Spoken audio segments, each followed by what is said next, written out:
Vamos a la Recording is on. Vamos a la siguiente pregunta. Por favor, ayúdame, Helen. ¿Llegó Helen? Voy a revisar un ratito, por favor. Me voy a desconectar para revisar si está ahí Helen. Sí, por favor, ayúdame, Helen, con esa pregunta. ¿Sí lograste ver? Te veo en el chat. ¿Sí lograste ver la pregunta?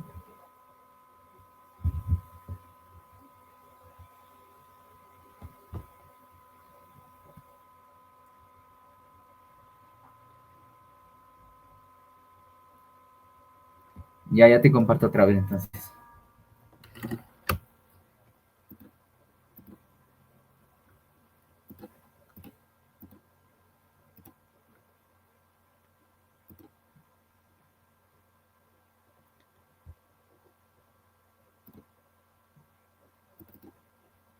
Y confírmeme, ¿pueden ver? Emily, ¿puedes confirmarme si puedes divisar las diapositivas? No, no, yo no veo nada. Ya.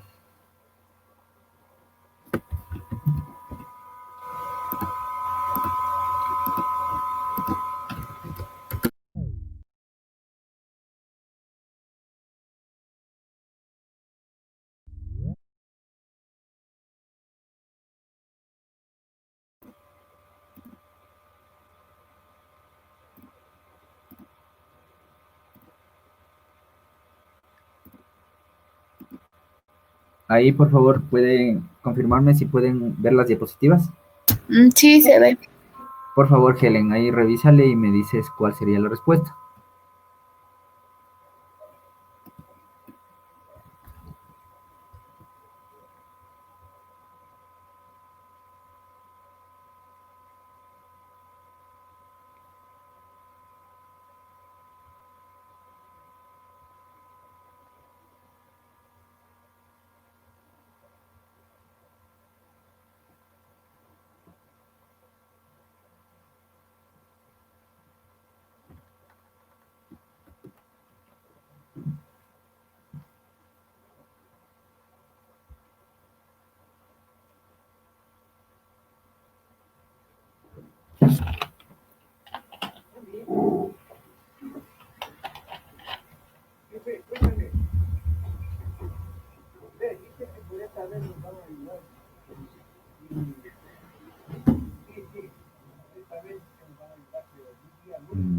Ya voy a revisar lo que nos pone Helen, ¿ya? Voy a desconectar otra vez.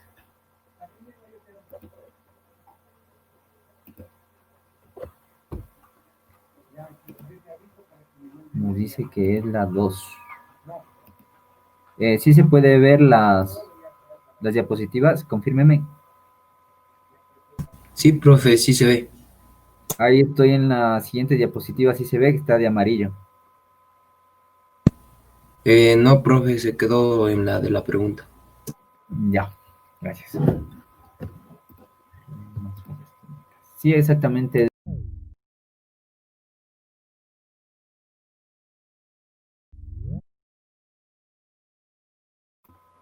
Sí, efectivamente la respuesta es la 2. Ahora veamos la resolución.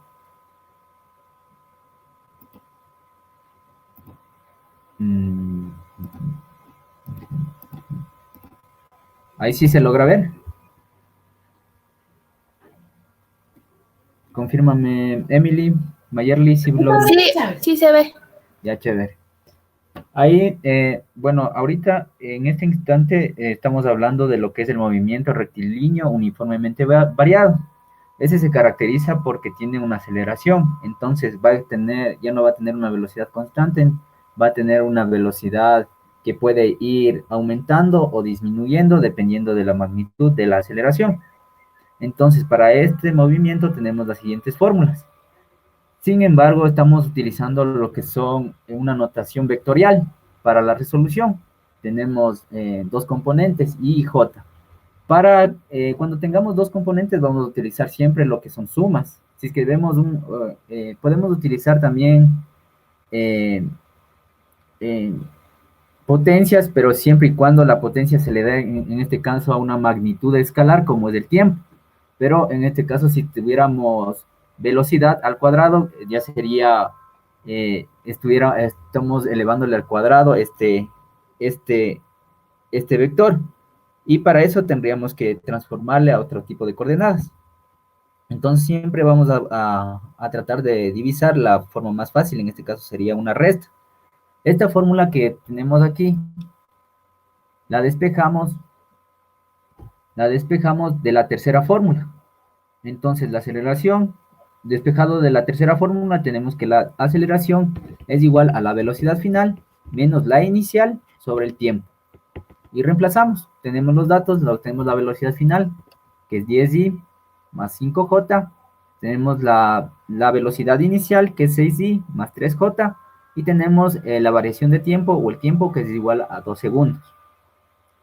Realizamos la operación, 10 menos 6, 4, 5 menos 3, 2, dividido para el tiempo, que es 2, que es un escalar, entonces este escalar se divide para los dos, 4 dividido para 2, a 2, y 2 dividido para 2, a 1. ¿Alguna pregunta?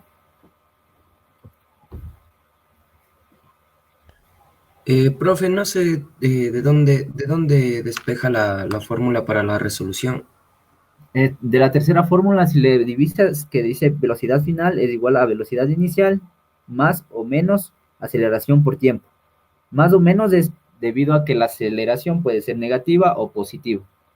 De esta de aquí, de la tercera. Entonces nos quedaría la velocidad final, la velocidad inicial que está aquí positiva, pasa al otro lado como negativa. Velocidad final menos inicial. Aquí está multiplicando lo que es el tiempo. Ya te escribo aquí ya. Entonces tendríamos de la tercera fórmula, nos quedaría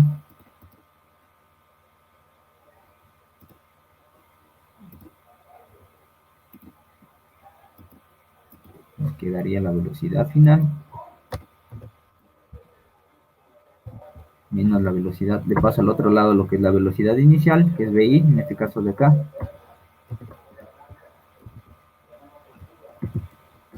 Aquí sería VI, sería igual aceleración por tiempo, ¿no es cierto? Y de esta aceleración por tiempo le paso a lo que está multiplicando aquí el tiempo, pasa al otro lado a dividir, y tenemos lo que es la aceleración. Sí captas, Iker. Sí, profe, pero una pregunta, las fórmulas de estas que están en el recuadro amarillo, ¿esas son fórmulas fijas que siempre vamos a ocupar o...? Sí, son fórmulas fijas. Ya, profe, gracias. Como les digo, siempre tratemos de utilizar, en este caso, las más fáciles de utilizar serían las tres primeras. En caso de que tengamos expresado la velocidad en forma de vector.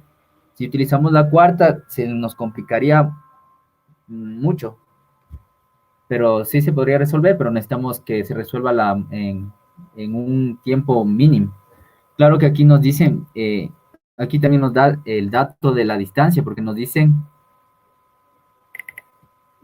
que si cada cuadrícula mide 20 metros de largo y 20 metros de altura, nos da lo que es la distancia. Podríamos utilizar la cuarta fórmula, pero la resolución se nos haría más larga. ¿Alguna otra pregunta?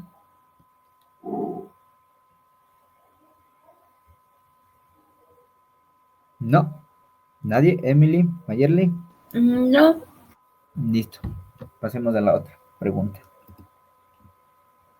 Por favor, ayúdame en esa pregunta, Mayerly. Una pelota de 250 gramos de masa que se encuentra en reposo y suspendida desde el techo con un hilo muy delgado es golpeada por un bate de 1 kilogramo a una velocidad de 36 kilómetros por hora. Si tras la colisión el debate queda en completo reposo, ¿cuál es el módulo de la velocidad en metros sobre segundos con la que sale disparada la pelota?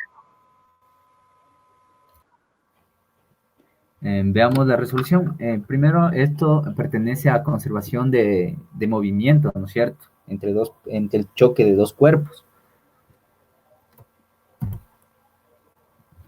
Entonces, esta es la fórmula general para lo que es la conservación de cantidad de movimiento cuando existe un choque entre dos objetos. En este caso sería el bate y la pelota. La respuesta es correcta, es 40 metros sobre segundos. Tenemos esta fórmula es general. También copiaron, sí tienen estas fórmulas de acá, ¿verdad? Por si acaso. Pero ahí lo pueden conseguir en un libro o en internet también. Ya. Entonces tenemos esta que es la fórmula para la cantidad de movimiento. Dentro de los datos nos da lo que es la velocidad. La velocidad nos da en kilómetros por hora, pero lo que son unidades para la conservación de cantidad de movimiento es el metro por segundo y los kilogramos. Dado que esta conservación de la cantidad de movimiento viene de la energía cinética de los cuerpos. Entonces, recordemos que el joule es kilogramo, metro al cuadrado sobre segundo al cuadrado. Entonces, vienen de estas unidades. Entonces, las unidades que vamos a necesitar son kilogramos, metros y segundos.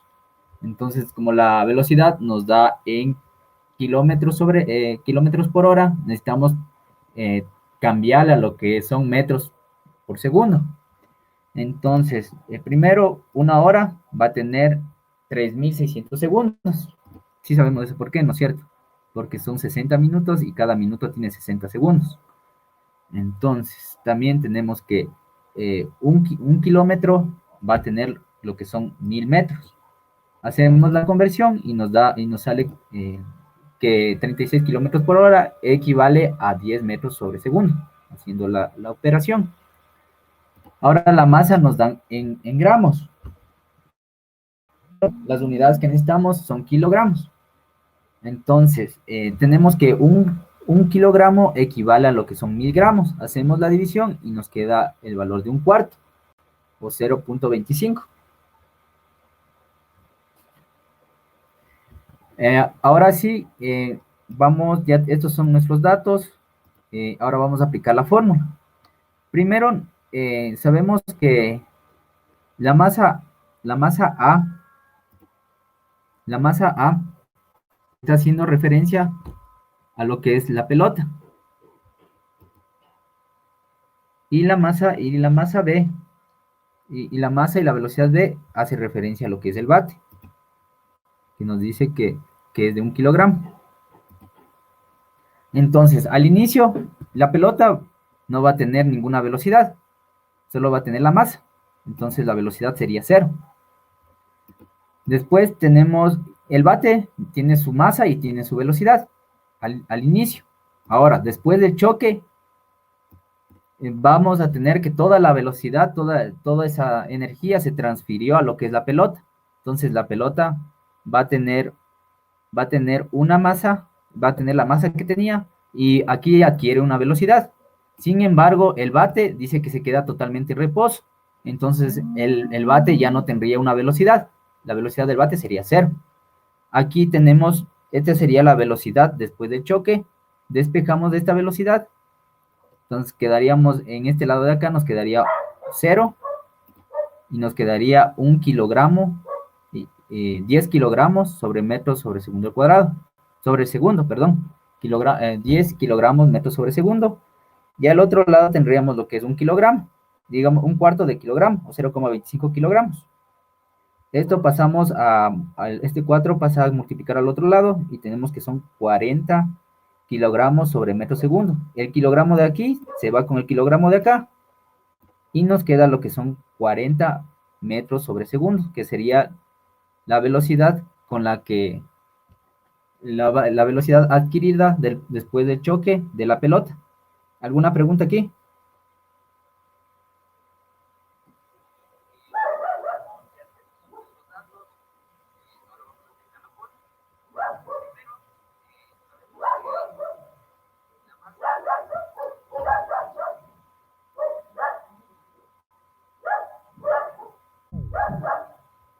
¿Alguna pregunta, Iker, Mayerly?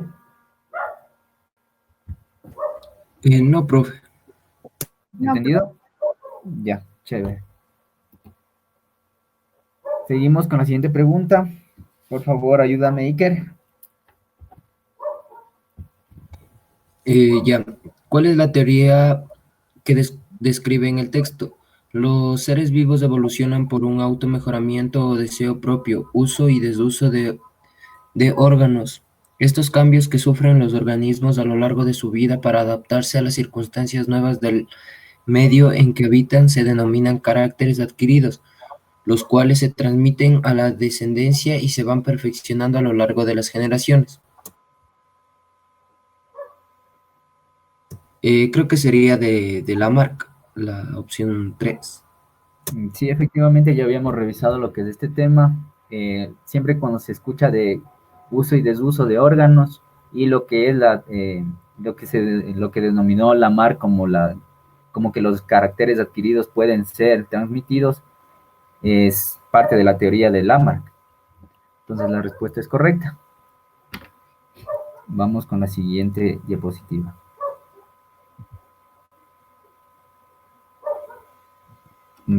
Ya, ayúdame por favor, Emily, con esta pregunta.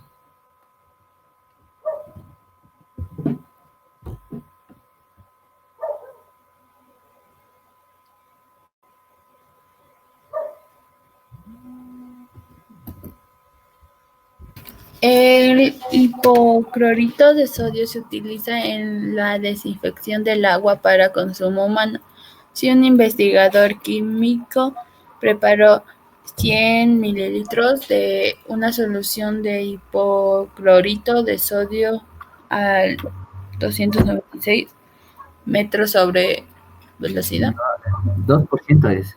Estamos hablando de concentración. Es que no veía. Parecía no. Para analizar sus propiedades, que volumen en mililitros, utilizó una solución de hipoclorito de sodio de 5%. Vamos. Ya vamos a revisar. Más o menos, aquí nos dan concentraciones, ¿verdad?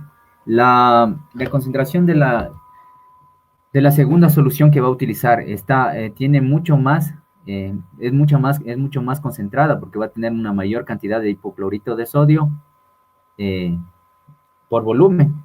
Entonces, si en la primera vez utilizó 100 mililitros de una solución al 2%, entonces en la segunda solución, que es más concentrada... Creo que es la primera. Sí. Porque se hace una regla de 3, creo. Sí, una regla de 3, pero no es una regla de 3 inversa. Ajá. Porque, como te digo, en la primera era una solución que utilizó, necesita una cantidad mayor porque tiene una concentración menor.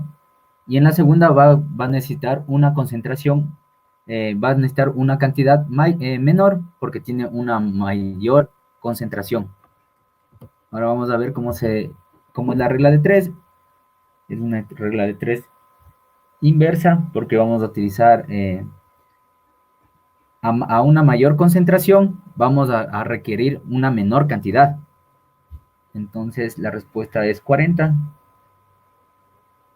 Está bien. ¿Alguna pregunta aquí? Ya, sigamos con la otra entonces. ¿Está claro todos? Bueno.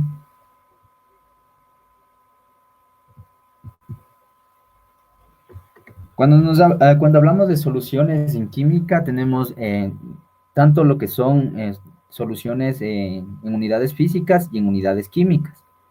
Aquí en este texto nos daba lo que es la tercera de unidades físicas, una unidad física de concentración que es de masa sobre volumen.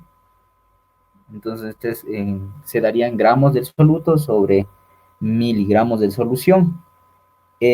Los gramos de soluto sería lo que es la cantidad de hipoclorito de sodio que contiene la solución. Y se da en porcentaje, está multiplicado por 100, se da en porcentaje. Las otras formas que tenemos de presentar la concentración es masa en masa, masa sobre masa, volumen sobre volumen. Y tenemos lo que son partes por millón, y partes por mil y partes por millón. También existe lo que es partes por billón. Aquí solo les puse estas como referencia. Existen otras cantidades, de esas ya son cuando existen una muy baja concentración, se utilizan lo que son partes por billón y las otras. Tenemos lo que son las unidades químicas de concentración, tal vez en otros ejercicios ya podamos hacer lo que utilizar estas fórmulas de concentración. Tenemos lo que es la molaridad, que es el número de moles de soluto sobre los litros de solución. La molalidad, que son los moles de soluto sobre kilogramo de solvente. Tenemos lo que es la fracción molar, que son los moles de soluto sobre los moles de solvente. O puede ser, podemos calcularlo de acuerdo al solvente o de acuerdo al soluto. Se puede calcular la fracción molar. Tenemos lo que es la normalidad, que es el equivalente gramo de soluto sobre litro de solución. Y ahí está a qué equivale un equivalente gramo, que es igual al peso molecular sobre la constante. En este caso, la constante sería cómo se encuentra disuelto. En este caso podría ser el radical H o el radical OH o cualquier carga del soluto. Tenemos la siguiente pregunta. Por favor, ayúdame. Mayerly, por favor, ayúdame con esta pregunta. Relaciona las funciones vitales con la descripción fisiológica. Función, circulación, respiración, nutrición, descripción. A. Los organismos pueden captar la energía desde el medio ambiente hacia su interior. B. Transporte y distribución de nutrientes y oxígeno a todas las células, así como a las sustancias de desecho. C. Eliminación de sustancias de desecho, manteniendo la composición de la sangre y otros fluidos en equilibrio. D. Los organismos aerobios toman el oxígeno del aire y lo incorporan a las células para obtener. Es la segunda. Sí, exacto, es la segunda respuesta. Si relacionamos lo que es la circulación con lo que dice transporte y distribución de nutrientes y oxígeno a todas las células, así como la sustancia de desecho, entonces todas las demás quedan descartadas. También existe esta la que dice eliminación de sustancias de desecho manteniendo la composición de la sangre y otros fluidos en equilibrio. Nos habla de eliminación de sustancias de desecho. Esto equivale a lo que es el sistema excretor, entonces ese ya no tendría referencia a ninguno de los otros. La respiración, ya sabemos que los organismos es la forma de obtención del ATP a través de la respiración, la oxidación de la glucosa. Y tenemos lo que es la nutrición, que es cómo adquirimos los nutrientes del ambiente exterior. Entonces la respuesta correcta es la 2, o la B en este caso. Tenemos la siguiente pregunta, por favor. Ayúdame, Iker, con esta pregunta. Leo, profe. Sí, si quieres, dale. Ya. Para que el sistema inmunológico genere memoria durante el primer ataque de un patógeno, los linfocitos deben diferenciarse primero. Por esta razón, la neutralización del antígeno es un proceso relativamente en comparación con el segundo ataque del mismo patógeno. En una infección de este tipo interviene el sistema inmunológico, compuesto por linfocitos B y T, y el sistema inmune, cuyos componentes celulares son los profe, creo que sería la primera. Sí, es la primera, muchas gracias, Iker. Ya habíamos revisado lo que es el sistema inmune, cómo se clasifica. El sistema inmune que es innato, el adquirido, el externo. En este caso estamos hablando, en comienzo nos hace referencia que al primer ataque y comparación con el segundo ataque. Entonces, en el primer ataque el sistema adquirido todavía no reconoce, por eso no reconoce los antígenos del patógeno, entonces por eso es lento. Luego, cuando existe un segundo ataque, ya como tiene en su memoria los antígenos que debe atacar, es mucho más rápido. Entonces, sabemos que este sistema inmunológico adquirido está compuesto por lo que son los linfocitos B y D, y B y T, eso también ya habíamos revisado. Y el sistema inmune, que es innato, en cambio no tiene, su ataque no es específico, ataca en sí a todo tipo de células. Y aquí encontramos lo que son los macrófagos, los eosinófilos y células asesinas naturales. También encontramos lo que son los neutrófagos, entre otros glóbulos blancos que no son especializados. Tenemos la siguiente pregunta. Por favor, ayúdame en esta pregunta, Emily.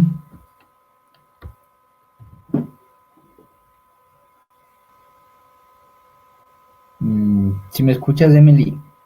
Ay, ahorita, perdón, es que tuve un problemita. ¿Qué Ah, es ya. pregunta? Sí. Ay, ya. El nivel conocido como está constituido por varias comunidades que forman y los factores abióticos que forman de la zona en la que habita. Es la última. Ecosistema, ya, de forma. Sí, es correcto. Cuando hablamos de biocenosis, estamos hablando de la vida de los organismos, de los seres vivos. El biotopo, estamos hablando del ambiente, lo que es el suelo, lo que es el aire, el agua, todo el componente que es abiótico, que no tiene vida. Aquí les puse un gráfico para reconocer lo que es el biotopo. Aquí el biotopo sería en sí todo lo que es el ambiente, pero que no tiene vida. Contamos lo que es la energía solar, el viento, la tierra, la lluvia, las piedras. Y la biocenosis, que hace referencia a todos los seres vivos. Entonces, la primera forma de reconocer la respuesta es porque nos dice constituido por varias comunidades. El conjunto de comunidades sabemos que es un ecosistema. Entonces ahí quedan descartado lo que es la primera respuesta, la primera opción y la tercera opción. Y con lo que acabamos de ver, sabemos que las comunidades vendrían a hacer lo que es la biocenosis, y el componente abiótico vendría a ser lo que es el biotopo. Vamos con la siguiente. Por favor, ayúdame con esta, Mayerly. Ocurre en las plantas a través del cual producen energía para los diferentes procesos metabólicos. Identifique la masa total de los productos aplicando la ley de conservación de la materia y sabiendo que el peso atómico es C igual 12. Ay, dice humo. ¿Qué significa eso? La UMA es una unidad de masa atómica, pero que hace referencia a la masa que tiene un átomo. O sea, es una unidad sumamente pequeña de masa. Esa es una UMA. Como decir gramos, pero un gramos elevado a la menos 12. Es una unidad sumamente pequeña de masa. Ya. O igual 16 UMA y H igual 1 UMA.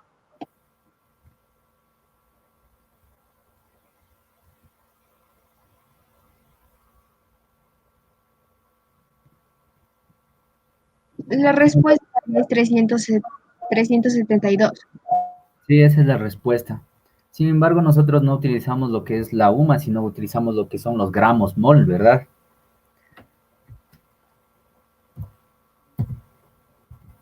Ahora vamos a ver la resolución. Lo primero que debemos hacer es igualar la ecuación.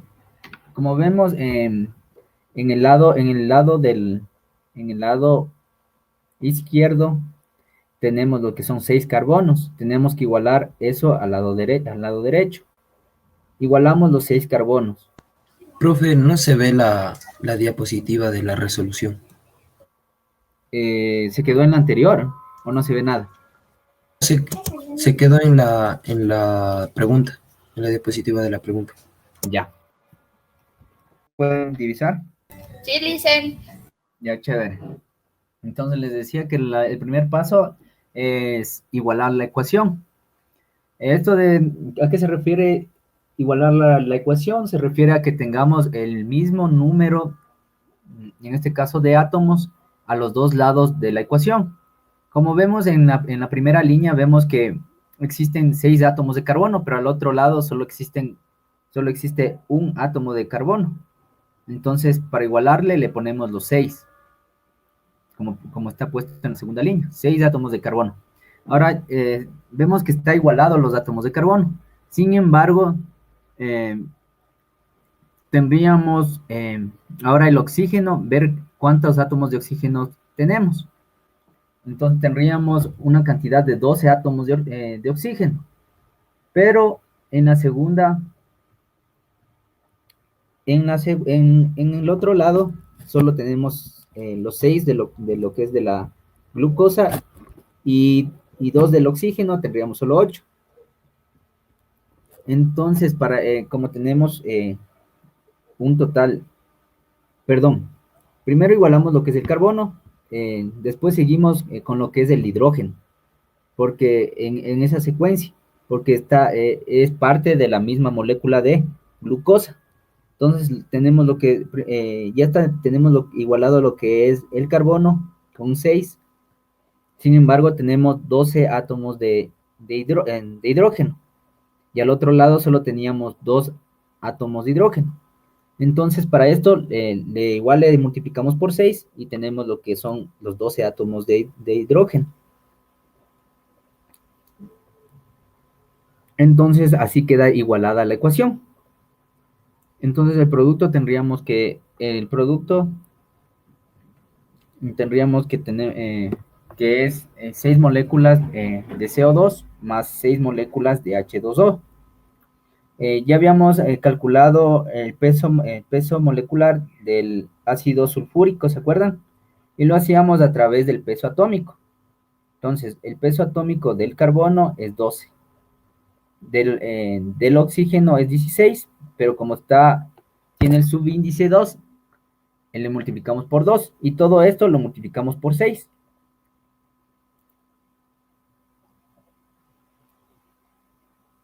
Luego tenemos lo que, aquí me he equivocado, por favor, esta parte de aquí no va. Ahí está igualada la ecuación. Y es más esta parte de 16, 12. Ya. Y tendríamos lo que son los 6 átomos de agua. En este caso, el peso atómico del hidrógeno es 1. Sin embargo, por el subíndice que tiene 2, le multiplicamos por 2. Y más los 16, que sería la masa atómica del oxígeno. Y todo esto está multiplicado por las 6 moléculas que se realizó en la igualación. Sumando esto y multiplicando por 6, tenemos lo que es los 264 gramos mol. Recuerden que para calcular lo que es el peso molecular, siempre se va a estar dado en la unidad que es gramo mol. Y tenemos lo que son los 108 gramos mol del agua, que sería el producto, porque nos pide calcular. Identifique la masa total de los productos, nos dice. Entonces, la masa total sería la suma de estas dos, que es 372 gramos mol. Una corrección, ese 6 va acá para que se iguale la ecuación.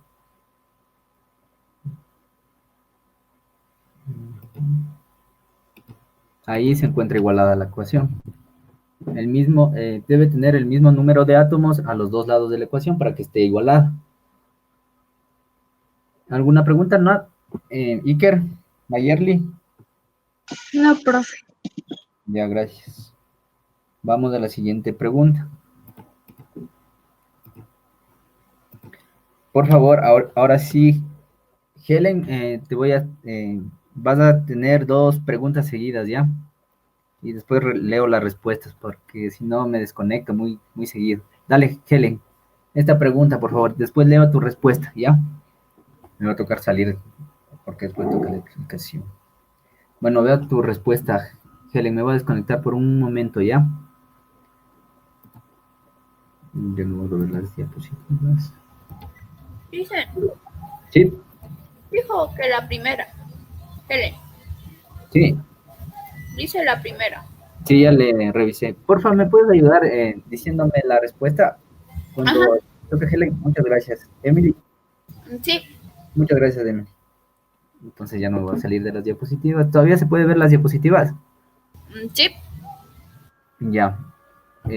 Nos dice que es la primera opción. Nos dice, una, utilización de pilas y baterías, que sería la A, reduce el efecto del derrame de mercurio y otros metales pesados en el suelo. Está bien. La 2, que sería la C, intercambiar ropa que ya no se utiliza, previene la deforestación y la contaminación del agua por el uso de metales pesados en el proceso de amalgación. No, no es la primera. ¿Alguien que quiera responder? Profe, ¿la 2 iría con la C o con cuál? Porque según parece que sí va con la C. A ver, 2, intercambio de ropa que ya no se utiliza con... Ah, sí, perdón, sí es la primera. 2C, intercambiar la ropa que ya no se utiliza, proviene la contaminación del agua por los procesos de lavado, triturado, blanqueado. Ya sabemos que este proceso de lavado, triturado, blanqueado y mercerización son procesos que se realizan en la industria textil. Entonces, sí está bien. Muchas gracias, Helen. La respuesta es la primera. Estaba haciendo relación la 2 con la B. Entonces, yo me equivoqué, perdón. Entonces, sí, efectivamente la respuesta es correcta. Estos son procesos de la industria textil, en lo que es el tinturado, el blanqueado y la mercarización. En estos procesos, en lo que es en sí la industria textil, existe una gran utilización de agua y una gran emisión de agua con altos contenidos en este caso, de tinturas que se utiliza para que tenga color la ropa. Entonces, si intercambiamos la ropa que ya no se utiliza, en vez de desechar esta ropa, estamos haciendo que otra persona evite el consumo de más ropa. Utilizar las pilas y baterías recargables. Las pilas y baterías recargables sabemos que utilizan una gran cantidad de metales pesados, y evitar los embalajes de papel innecesarios. Los embalajes de papel se realizan para la conservación de alimentos y se utilizan en sí papel. También se utiliza el aluminio, se utilizan otras aleaciones para que el empaque sea sumamente sellado. Entonces, la 3 efectivamente va relacionada con lo que dice reduce la deforestación, ya que si no utilizamos este embalaje, estamos disminuyendo la utilización de papel, la contaminación del agua por los procesos de blanqueo, ya que este papel, para que se haga blanco, se utiliza este proceso y utiliza algunas sustancias químicas. A ver, la respuesta correcta es 1A, 2C y la 3 es D. No es D, perdón, la 3 es B. La respuesta correcta es la última. La respuesta correcta entonces sería la última, perdón. Pero dijo no puede ser porque dice 2A la última.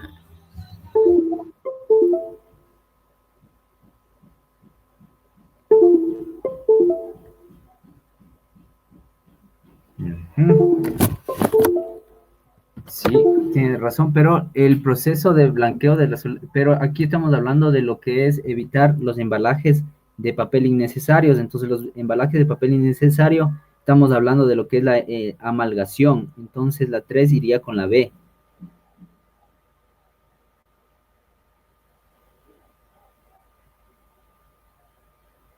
Hay un error en esta pregunta. Sin embargo, la D también tiene relación porque se utiliza el papel. Déjenme revisar esta pregunta, ¿ya? Para la próxima clase la vemos. La sulfatación, para la primera sí va relacionado con lo que reduce el efecto de derrame de mercurio, porque en la fabricación de pilas se utilizan una gran cantidad de metales pesados. La 2, intercambiar ropa que ya no se utiliza, sí va con lo que es el proceso de lavado, tinturado y blanqueo, que evita la contaminación, esta opción, la 2. Entonces 1A y 2C está bien. La 3, en este caso yo tendría la duda porque en los embalajes de papel se utilizan diversas capas de papel, capas de protección de los alimentos. Sin embargo, también existe también existe lo que en sí sería la utilización del papel. Podría ser la primera la respuesta.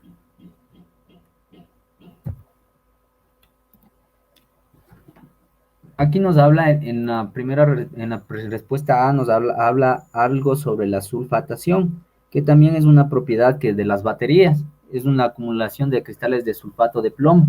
Entonces, para hacer esto hace ya referencia a lo que la primera, la de baterías, iría con la primera opción, que sería la de metal, que utiliza metales pesados y el proceso de sulfatación. Se evitaría ese proceso. Las pilas contienen al menos 7 elementos tóxicos para la vida humana, que es el mercurio, el cadmio, el níquel, el litio, el manganeso, y el plomo y el zinc. El embalaje se utiliza para la conservación de alimentos. Aquí podemos ver lo que es la caja Tetra Pak. Entonces, aquí existen varias capas. En el 75% pertenece a papel. Entonces, con esta explicación podemos observar que la mayor parte de la materia prima sería el papel. Entonces, la respuesta sí sería la primera. El 20% es polietileno, el 5% es aluminio. Entonces, la mayor cantidad, en este caso, se va a utilizar papel. Sin embargo, se utilizan también otro tipo de envolturas para la preservación de los alimentos. Existe estos empaques tienen una gran cantidad utilizan una gran cantidad de recursos. Ya. Por favor, ayúdame esta pregunta, Mayerly.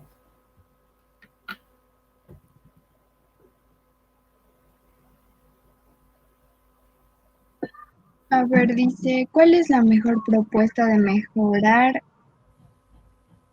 mejora en cuanto a distribución de residuos?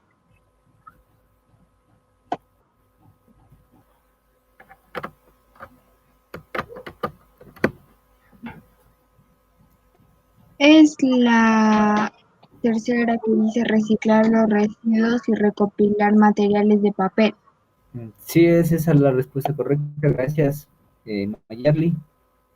Cuando hablamos de reciclar los residuos, estamos hablando de todos los residuos, incluido el reciclaje del aceite de los vehículos y recopilar materiales de papel, que también abarca todos los residuos generados, en este caso por la utilización de papel, cartones, puede ser cuadernos. En sí es una respuesta más general. Y recordemos que en lo que interviene esto del reciclaje de un desarrollo sostenible, encontramos las 4R que hacen referencia al reducir, reutilizar, reciclar y recuperar. Vamos con la siguiente. Por favor, ayúdame a esta pregunta, Emily.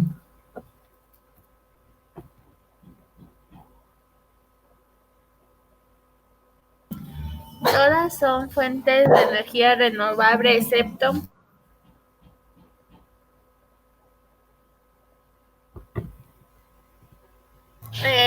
la fósil. Sí, muchas gracias.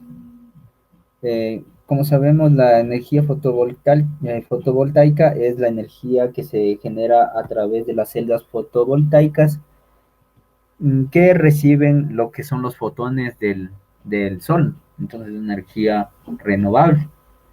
La eólica, el viento, la fósil, estamos hablando de los hidrocarburos que se obtienen del petróleo.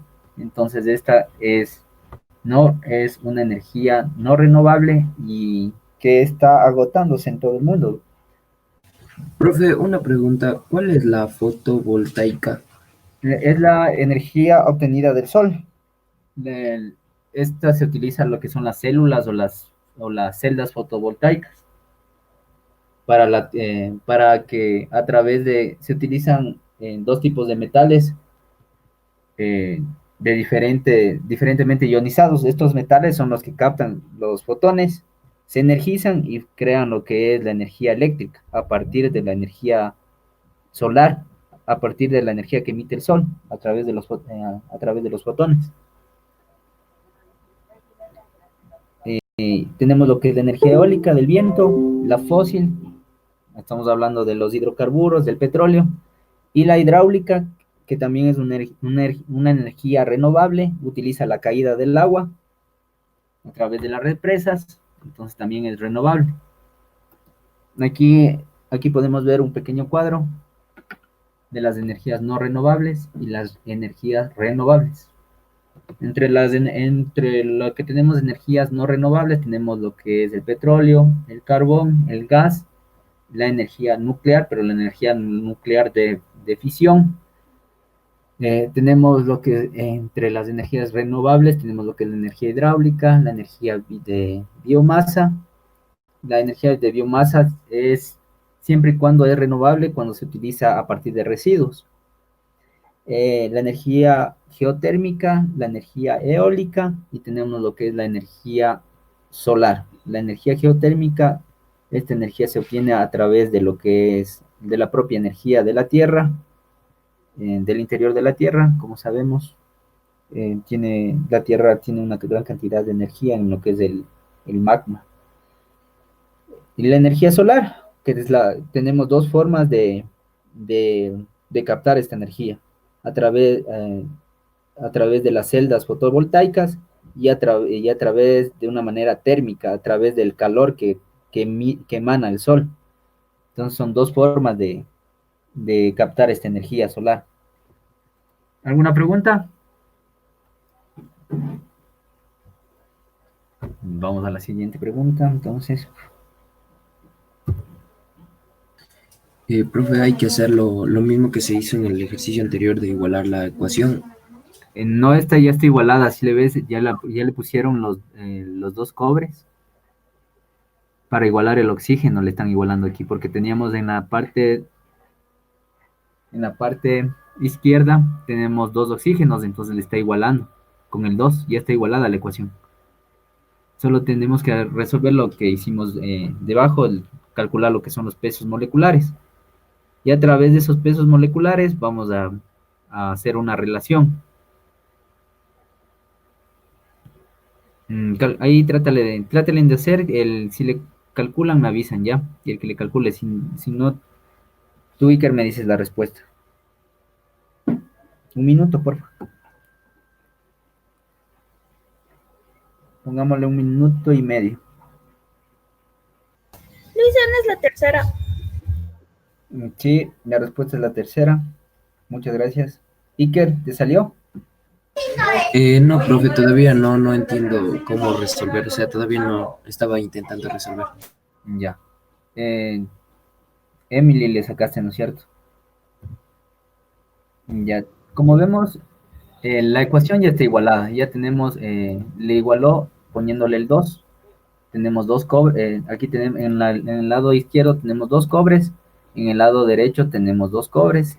En el lado izquierdo tenemos 2 oxígenos. En el lado izquierdo tenemos 2 oxígenos porque está multiplicando este 2. Entonces la ecuación ya está igualada. Sacamos lo que es el peso molecular. El peso molecular sacamos a través de lo que es el peso atómico. El peso atómico del cobre sería 63,5. Pero como tenemos igualada la ecuación, le pusimos un 2, le multiplicamos por ese 2. Ahora tenemos el oxígeno, son 2 átomos igual. El peso atómico del oxígeno es 16. Igual tenemos 2 por 2. Es igual al óxido de cobre. En este caso, para igualarle, igual pusimos el 2. Entonces va multiplicado 2 veces el peso atómico del cobre, que es 63,5, más el peso atómico del oxígeno, que es 16. Entonces, podemos observar que 127 gramos mol de cobre produce 159 gramos mol de óxido de cobre. esta es nuestra relación que tenemos como dato. Ahora, en el texto nos dice, nos dice que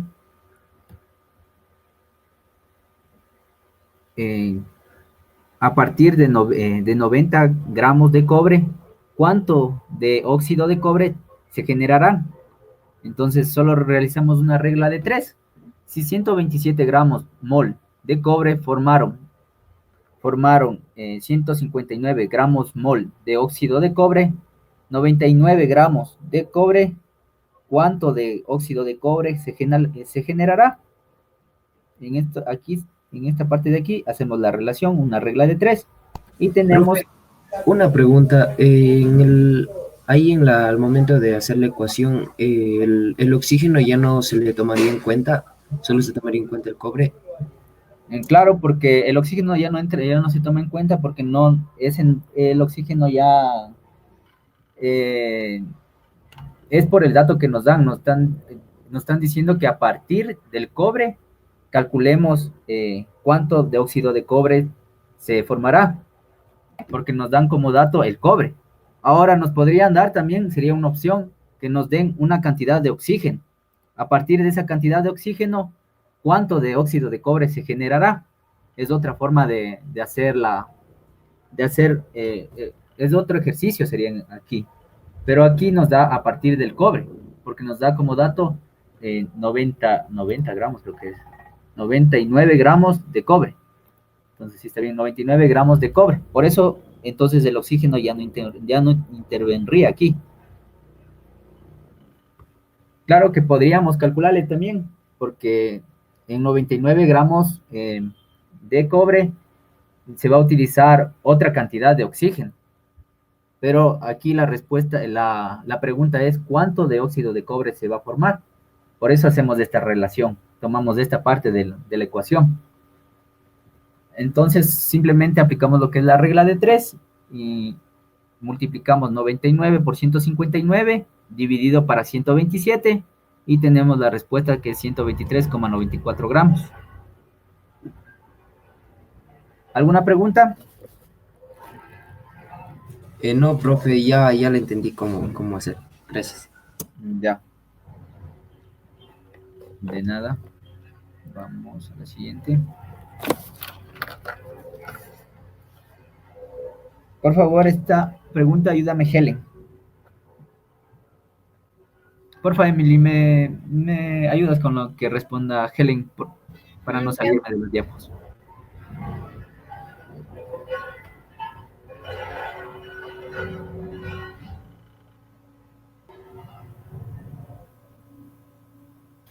Dice que la primera. Sí, la respuesta es correcta, es la primera. La segunda opción no podría ser porque dice realiza una reintroducción en todas las regiones del país, pero esta es propia de la sierra. Nos dice la estrategia para el restablecimiento, la siguiente opción nos dice las estrategias para el restablecimiento deben enfocarse únicamente en esta especie. Esto es una medida muy, muy específica, porque como sabemos, el ecosistema es un equilibrio entre todas las especies. Puede ser que, en este caso, puede ser que esta especie necesite de otra para sobrevivir. En este caso sería de su alimento. También intervendría lo que es el hábitat.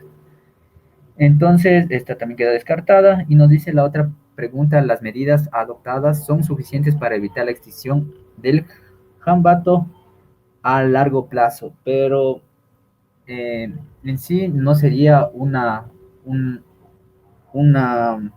medida a largo plazo, sino a corto plazo, ya que la mejor opción sería que esta especie pueda sobrevivir en un ambiente abierto. Tenemos la siguiente pregunta, por favor, ayúdame, Iker, con esta pregunta. Ya. En la nutrición, los organismos son capaces de transformar la energía en energía, la cual se utiliza para la síntesis de la materia orgánica a partir de sustancias inorgánicas y es esencial para su metabolismo. Es correcta, la respuesta es correcta, sería la segunda opción. Ya habíamos hablado ¿Cuáles son los organismos autótrofos, los que generan la materia orgánica a partir de la materia inorgánica? Hablamos también aquí de la fotosíntesis. La fotosíntesis en sí es una forma de transformar la energía lumínica en química. Entonces, esto se produce a través de que recepta la luz del sol, la clorofila, y genera lo que son moléculas a través de esta reacción. Por eso se denomina que la energía lumínica se transforma en energía química, por las reacciones que se dan a través de la luz absorbida. Entonces la respuesta es correcta. Vamos a la siguiente pregunta. Por favor, ayúdame, Mayerly.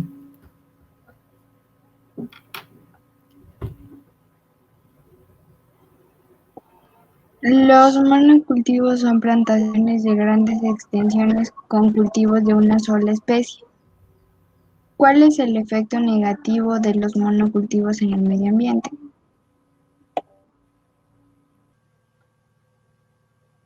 La respuesta es la tercera, disminuyen la biodiversidad e incrementan las plagas. Sí, la respuesta es correcta. Entonces, como sabemos, el monocultivo va a requerir mucha cantidad de lo que son fertilizantes, insecticidas, entonces eso, agroquímicos en general, ¿no? Entonces, esto descarta todas las demás, las demás respuestas, dado que si hay una utilización de estos agroquímicos, va a existir también una contaminación en el aire, en el agua, en el suelo, y también como va a utilizar una gran extensión de tierra, en sí no va a disminuir la tasa de extinción de las especies, sino va a aumentar la tasa de extinción porque estamos utilizando el hábitat de las especies. Entonces la respuesta correcta sería la ABC, la C.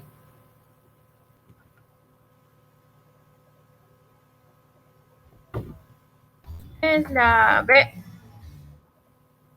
Sí, muchas gracias. Como sabemos, esto es un concepto general de lo que es la materia, ocupa un espacio en un tiempo determinado, y también hablamos de lo que es la propiedad de la materia, que es la inercia. La inercia es la capacidad que tiene un objeto para resistirse al movimiento. Entonces, todo objeto que tiene una masa tiene una resistencia para moverse, se necesita de una fuerza para moverse. Acá puse un pequeño concepto de lo que es la inercia. La inercia es la propiedad que tienen los cuerpos de permanecer en su estado de reposo relativo o en movimiento relativo. Dicho de forma general, es la resistencia que opone la materia al modificar su estado de movimiento, incluyendo cambios en la velocidad o en la dirección del movimiento. Vamos con la siguiente pregunta. Por favor, ayúdame, Helen. Igual, Emily, por favor, me ayudas ahí con la respuesta de Helen. Ya. Gracias.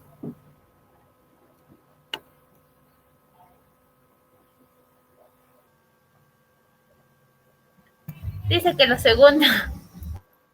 Ya, muchas gracias. La segunda, aumento de población de corvina.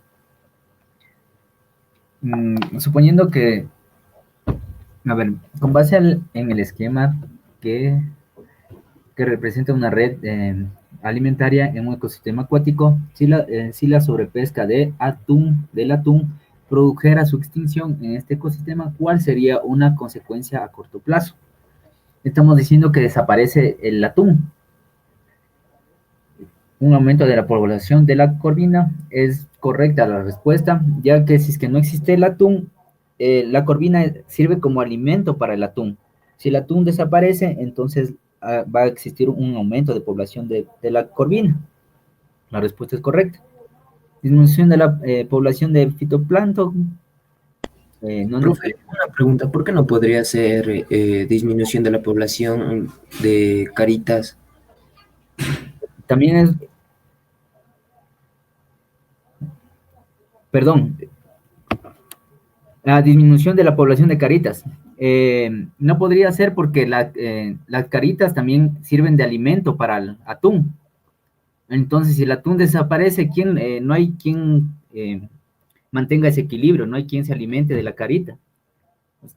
Pierde un depredador la carita. Entonces, si es que pierde un depredador la carita, tiene más posibilidad de aumentar su población. Entonces, no disminuye la población de caritas, sino aumentaría, al igual que aumenta la población de corvinas. ¿Sí está claro, Iker? Sí, profe. Ya. Entonces, la respuesta es correcta, es la B. El fitoplancton y el zooplancton es un nivel, está un nivel más abajo de la cadena alimenticia del atún, entonces no tiene mucha relevancia. Sin embargo, a largo plazo sí tendría una consecuencia, ya que si es que existe un aumento de la población de la corvina o de la carita que se alimentan del zooplancton, entonces va a disminuir también el zooplancton a largo plazo, pero sería. Y la disminución de la población de las caritas ya no tendría nada que ver, porque por la explicación que dije, va a aumentar, en vez de disminuir, va a aumentar, al igual que aumenta la población de la corvina. Gracias, Helen. Vamos con otra pregunta. Por favor, ayúdame con esta pregunta, Iker, te toca. Por favor, dale.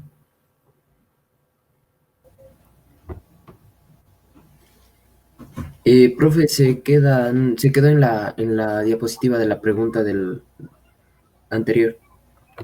Ya. Déjame desconectarme y conectarme otra vez. Tengo ese problema.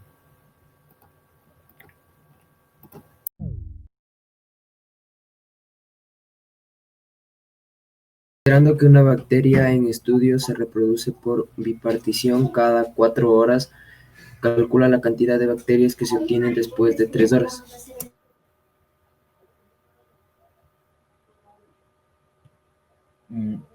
¿Se acuerdan la ecuación que les di cuando comenzamos en las primeras clases?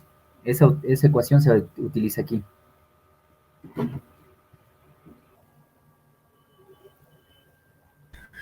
Profe, no tengo anotada la ecuación, no sé cómo. Pensaba que era una regla de 3.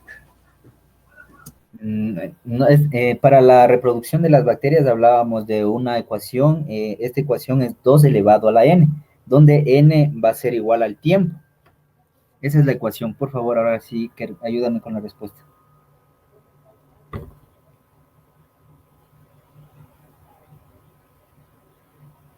Y acuérdense de esa ecuación. Esa ecuación se da siempre y cuando el ambiente de la bacteria esté controlado a nivel de laboratorio.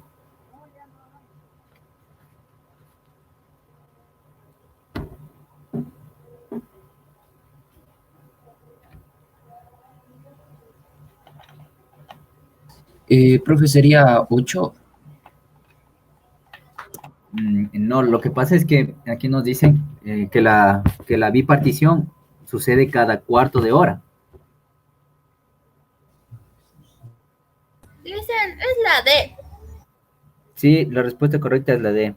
Entonces, no es 2 al cubo, es 2 elevado a la doceava. A la 12. Sí, Ajá. a la doceava, porque nos dice cada cuarto de hora. Entonces, serían en total, va a existir 4 por 3, que serían los 12. 12 va a haber 12 duplicaciones. Entonces, 2 elevado a la 12. Esa sería la respuesta. 4096 bacterias. ¿Sí está claro, Iker? Sí, profe, sino que yo me confundí ahí porque leí cada 4 horas en vez de cuarto de hora. Es cada cuarto de hora. Entonces, en una hora va a haber 4 veces la bipartición. Va a haber 4 veces la duplicación de las bacterias. Ya. Sigamos con la otra pregunta.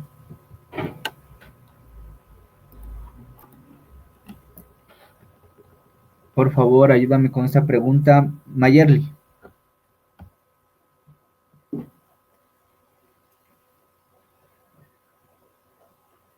Dice si es el maíz. Sí, muchas gracias, Mayerly. Siempre lo que son los productores primarios, siempre van a ser los primeros en incorporar todos estos elementos químicos necesarios para la vida, como es el nitrógeno, el fósforo, y otras moléculas mucho más grandes constituidas de carbono. El nitrógeno normalmente está en el aire, en el aire y es fijada a través de bacterias, es fijada en el suelo. Después de ser fijada en el suelo, es absorbido por las plantas. En este caso sería el maíz. Vamos con la siguiente pregunta. Por favor, ayúdame, Emily.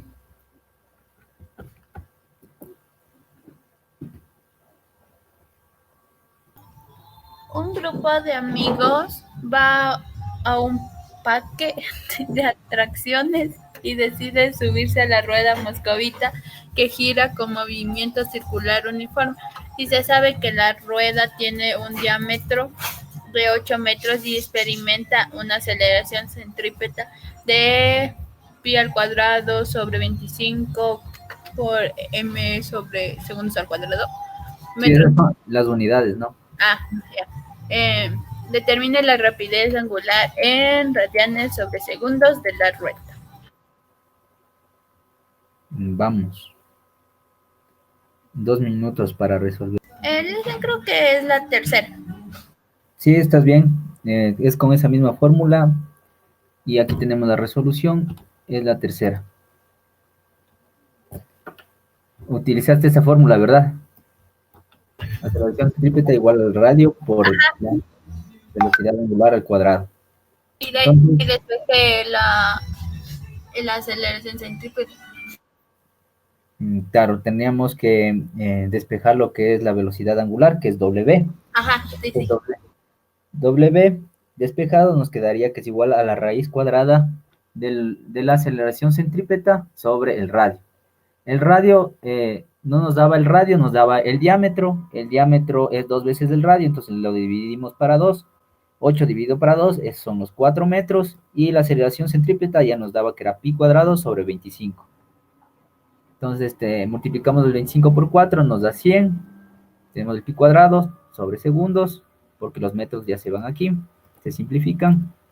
Y tenemos que nuestra velocidad angular es igual a pi radianes sobre 10 segundos. ¿Alguna pregunta? No, Licen, pero puede dejarle ahí en la diapositiva para copiar toda la resolución. Ya. Sigue nomás. ¿Sí tienen las fórmulas, sí copiaron las fórmulas del movimiento circular? Iker. No, profe. Ya le pongo esa diapositiva también para que le copies. Por si acaso sigamos viendo estos ejercicios. Bueno, profe, gracias. Listo, profe, ya copié la resolución, no sé, para copiar Ya, las... esas son las fórmulas para el movimiento circular uniforme y para el movimiento circular uniforme variado también nos sirve. Voy a la siguiente. ¿Puedo ir a la siguiente, Iker? Sí, profe, ya terminé de copiarlas. Ya, chévere. Vamos a la siguiente. Por favor, asimismo me ayudas, Emily. Esta pregunta es para Helen. Helen, por favor.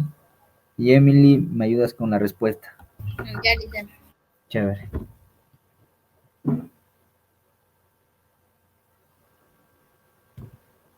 Dice que la primera. Veamos si es la primera. Sí, está muy bien, es la primera. Aquí estamos hablando de dos tipos de energía. La primera energía va a ser la que va a estar en reposo, la que va a estar en la altura que dice de 2 decámetros, en este caso sería 20 metros. A esa altura va a existir lo que es la energía potencial. Entonces, la energía potencial va a ser igual a mgh. ¿Sí recuerdan esa ecuación de la energía potencial? Iker. Sí, profe. Ya, chévere. Entonces, luego, en el punto, antes de entrar en contacto con el agua, ya va a existir lo que es toda esa energía potencial, eh, se va a transformar en lo que es la energía cinética. Entonces, tenemos que la energía inicial va a ser la energía potencial y la energía final va a ser la energía cinética. Entonces, igualamos las dos ecuaciones, simplificamos lo que es la masa, porque es la misma masa del, de la persona que saltó, y nos queda, y despejamos lo que es la velocidad. La velocidad entonces va a ser igual a 2 veces la gravedad por la altura, y como está elevado al cuadrado, le sacamos la raíz cuadrada.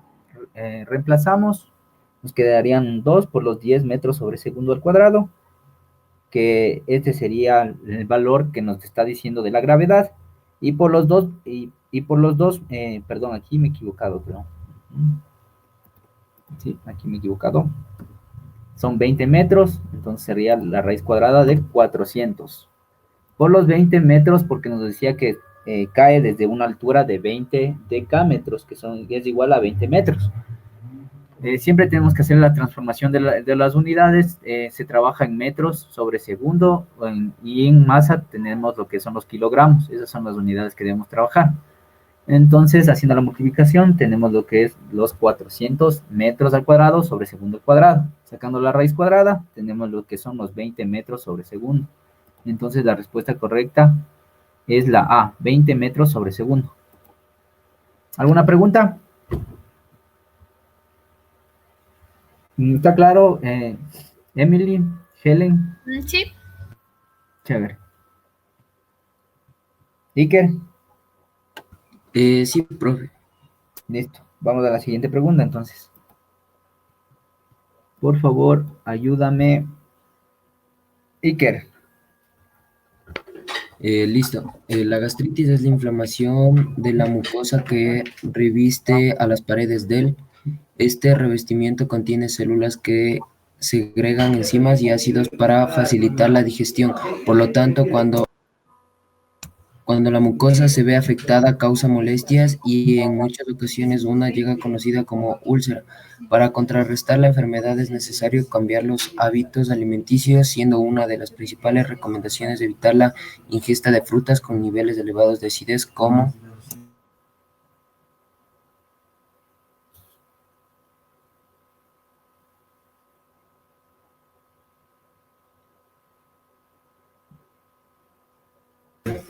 creo que sería la 2, la segunda opción.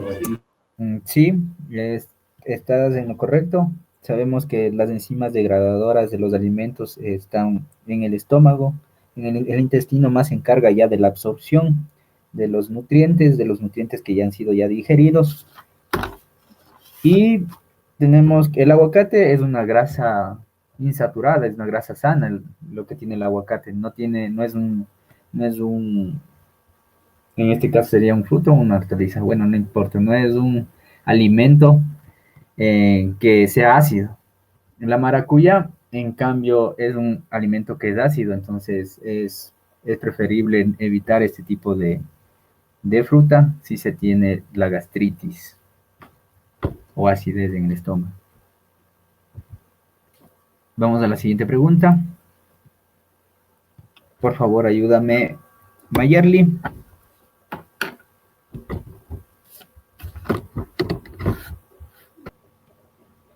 Mayerly. Mande, profe, disculpe, no le escuché. Ah, perdón, entonces te vuelvo a repetir, ¿ya? ¿Me ayudas con otra pregunta, por favor? Ya les. Dice, el océano es un ecosistema importante ya que alberga una gran biodiversidad de la cual dependen millones de personas. Sin embargo, está amenazado debido a la sobreexplotación de sus recursos, la acidificación por absorción de dióxido de carbono generada por las actividades humanas y la contaminación causada por la extracción minera y por los desechos terrestres como los plásticos. Con base en el texto, son estrategias que permiten disminuir los efectos descritos, excepto, ya le digo la respuesta. Es la última, lo que dice implementar campañas de educación ambiental enfocadas en la clasificación de desechos. Sí, efectivamente, esa es la respuesta. Esta respuesta, o sea, esta es muy general. Nos dice la clasificación de desechos, pero si nos dijera la clasificación de desechos como el plástico, fuera más específico para la pregunta, pero nos está hablando de desechos en general. Entonces, la respuesta que menos tiene que ver es esta: implementar campañas de educación ambiental enfocadas en la clasificación de desechos, de acuerdo al texto. Entonces, esa es la respuesta. Muchas gracias, Mayerly. Vamos con la siguiente pregunta. Por favor, ayúdame, Emily.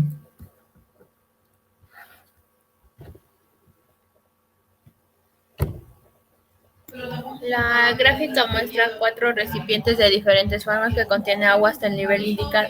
Uno de los recipientes está cerrado, mientras que los otros están abiertos al ambiente.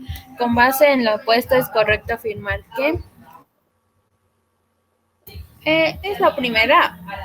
Sí, está correcta, la respuesta es la primera. Como sabemos, para la presión que ejerce en estos puntos tiene relación con lo que es la columna de agua. No importa la forma del recipiente, sino la columna de agua y la columna de aire, en este caso que sería la presión atmosférica. Otra afirmación correcta, todo el punto 1, el punto 3 y el punto 4, vamos a decir que tienen la misma presión, pero sin embargo, el punto, esta a referencia del punto 2, ¿qué pasaría, Emily? Mande, ¿me puede repetir, por favor? Como te decía que toda, o sea, la presión en estos puntos van a tener, no dependen de la forma del recipiente, sino más bien de la columna, tanto de la altura de la columna de agua como la columna de aire. En este caso, esta es la pregunta. En este caso, en el punto 1, en el punto 3 y en el punto 4, la presión serían iguales, ¿verdad? Y en el punto 2, ¿qué pasaría con la presión? Es mayor. No, es menor. En el punto 2 sí es menor la presión, debido a que no deja el ingreso de la presión de la columna de aire, en este caso que es la presión atmosférica.